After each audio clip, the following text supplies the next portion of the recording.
We're taking you down under for some wild racing. Ken Stout and Brian Olsen here to call all the action from Palmerston, North New Zealand. It's a Lucas Oil New Zealand team super stock race. Sprint cars that look like bumper cars.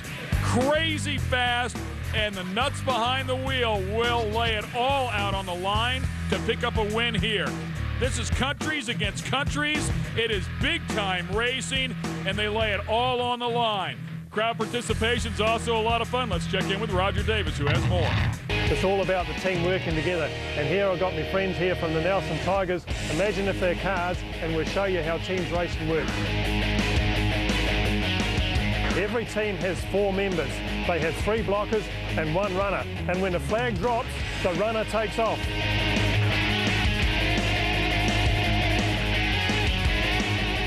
The purpose of the blockers is to stop the opposition's runner from getting through.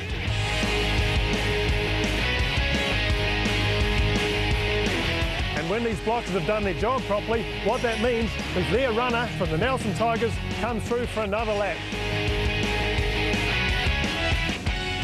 Great job, guys, and looks like those kids are having some fun as well. Yeah, just to let you know, they were reasonable facsimiles and not the drivers for the Nelson Tigers.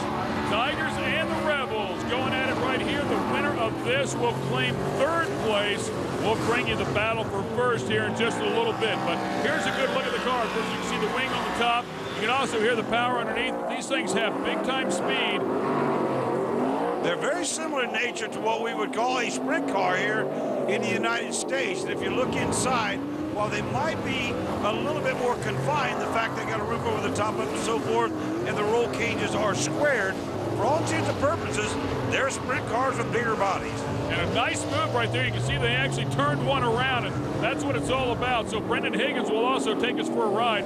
You can also see the extensive protection around the car to prepare themselves for the big hits, and I don't think you're supposed to do that to your own teammate. No, the Rebels do not want to do that to their fellow Rebels. And once again, the Tigers in the bright orange, you can see them with the stripes. And right there, they step one right into the wall. That's the key. You want your driver to be the leader and the leader to get as many laps as he can as Higgins takes out another one. Yeah, and Higgins was outside. He saw him coming up from behind, was outside and really prepared himself to not get plastered into the wall. And Higgins now takes a big-time run at him. He throws a pit maneuver at him, just like you might see on Cops one night, and takes out one of the Rebels. Rebels clawing their way up into this battle for 3rd after starting off in 8th. So they made a good run at this, but the Tigers definitely look aggressive. Yeah, they definitely look like they got the cars. Oh, man, what a big hit. Boy, that was an amazing job. He got off the block, was able to run over and take out the runner for the Rebels. Beautiful job. Watch it here in the Ericsson tie downs, replay. Oh, he's up on 2 and almost over. Save that baby right there. 7 of 12, and almost the same scenario again as the Tigers seem to be able to push the Rebels around at will. Even though they have a blocker between them and the runner, they're able to shove the blocker from the Rebels into the Rebels' own runner. And it seems like the Rebels are their own worst enemies in a couple cases, Ken. By the way, they frown on you tearing up the grass here in the infield. Look at the flat left front tire. There's part of the issue. Yeah, that's definitely not helping the Rotorua Rebels then at all. And the grass is obviously quite a bit slicker than the track. Whoa, baby! There is your leader right there in the 84. Oh, and a nice move. He saw the Rebels coming out there to get in front of him now. And again, a right front flat tire this time here, but that was a beautiful move out of the Rebels.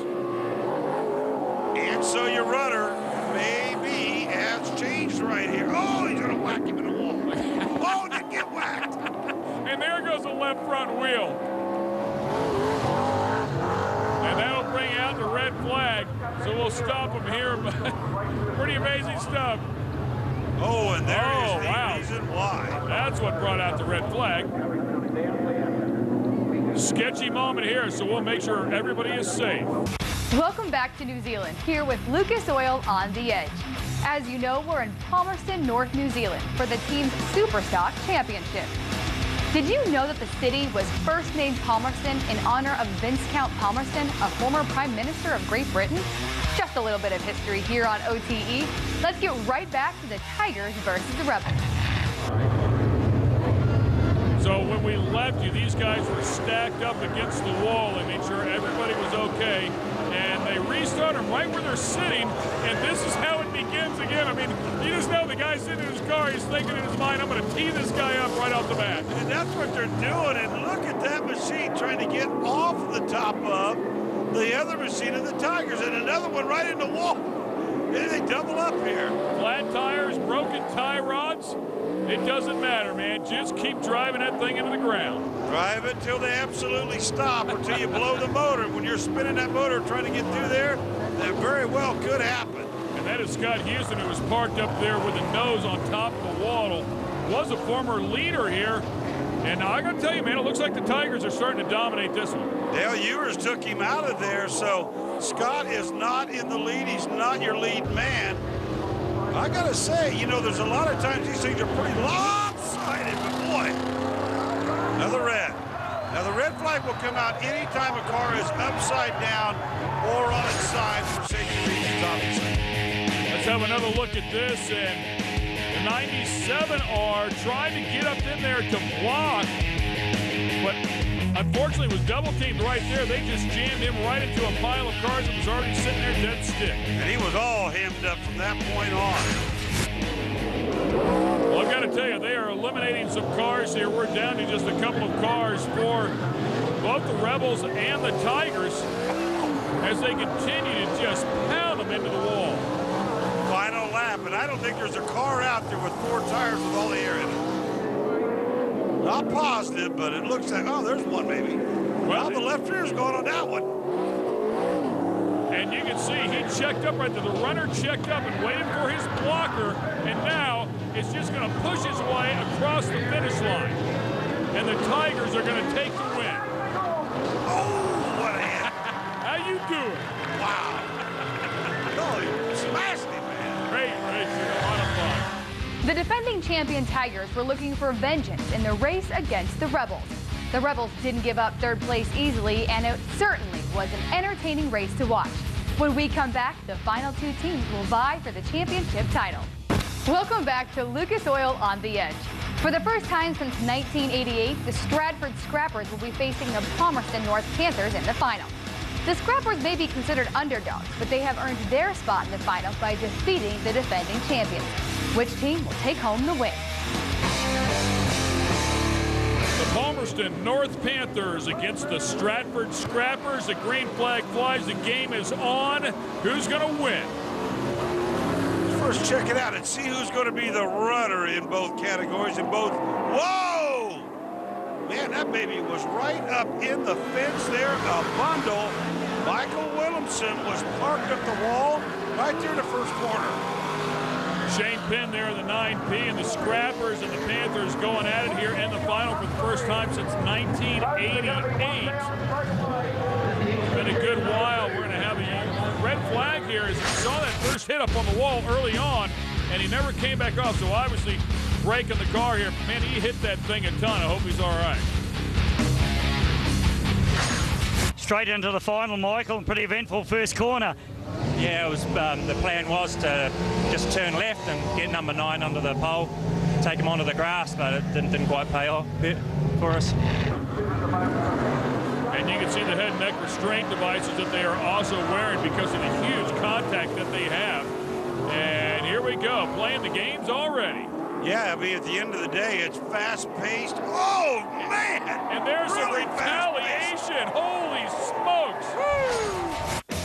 I'll tell you, man, you better be looking around. You think you want to get a hold of somebody, and that's a complete setup. The 5 sets him up. He goes slow, knows somebody's going to pull up behind him. A teammate gets behind him and plows him into the wall. Wow, Steve Guilford now, he will be, I don't know if that thing will be able to come back or not.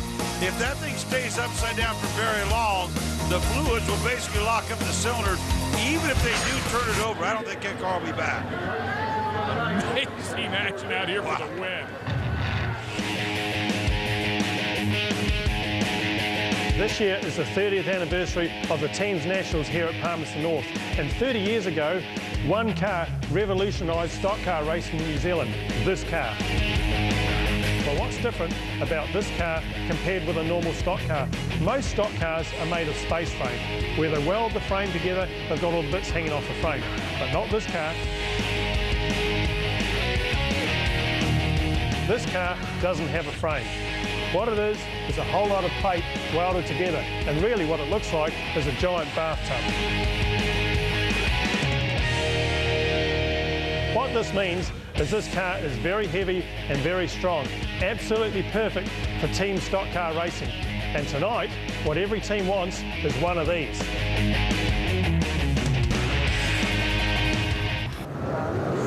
So Phil Ogle dumps the clutch, as does the number 9 car of Shane Penn. We are racing once again. There is Phil in the 42 car, and right off the bat, man, he gets sent out to the wall. Goes right in there and starts picking on him. The other thing I want to mention is I talk these things about being sprint car type machines. These cars do have self-starters, clutches, and transmission, which sprint cars do not. You got to push to start them. I mean, they have that look of a sprint car, but as we know, they are completely different, even in their design. I mean, these things are big, extremely heavy tubs. They are made for hard contact and eliminating competitors.